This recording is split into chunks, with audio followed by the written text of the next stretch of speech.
দর্শক এবং শ্রোতাদেরকে সাথে আপনাদেরকে দেখুন, আজকে তো শীতকালীন অধিবেশন হচ্ছে, প্রত্যেক বছরই হয়, তো এবারও কিছু হবে, কিন্তু পুরনো প্রশ্ন সেই থেকেই যাচ্ছে। যে পুরনো প্রশ্নগুলোর জবাব কি আমরা পাবো? আজকে আমরা চাইবো যে প্রধানমন্ত্রী তার সংসদকে সেই দিকে এগিয়ে নিয়ে যাবেন।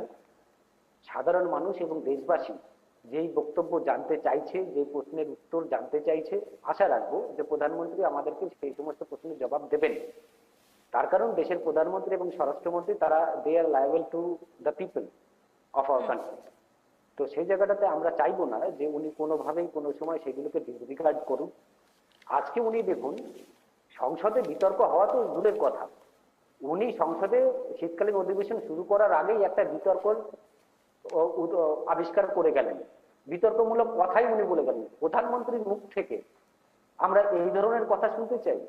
উনি বললেন যে ড্রামাবাজি হবে, যে সংসদে এই পুরো শীতকালীন অধিবেশনটা সম্পূর্ণ ড্রামা চলবে। আপনারা আমাদের ড্রামা দেখুন, 2014 সাল থেকে দেখছেন, এবারও দেখবেন।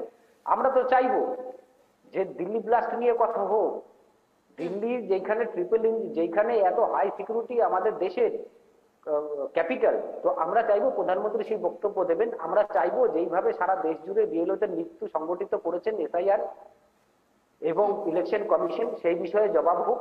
সেই বিষয়ে প্রধানমন্ত্রী, স্বরাষ্ট্রমন্ত্রী তাদের জবাব চাই। আমরা চাইবো বিহার ইলেকশনে 120% ভোট কি করে হলো, যেখানে 170% ভোট হয়েছে, 68%, সেখানে 120% ভোট কি করে হলো, তাকে জবাব দিতে হবে। ইলেকশন কমিশনকে জবাব দিতে হবে।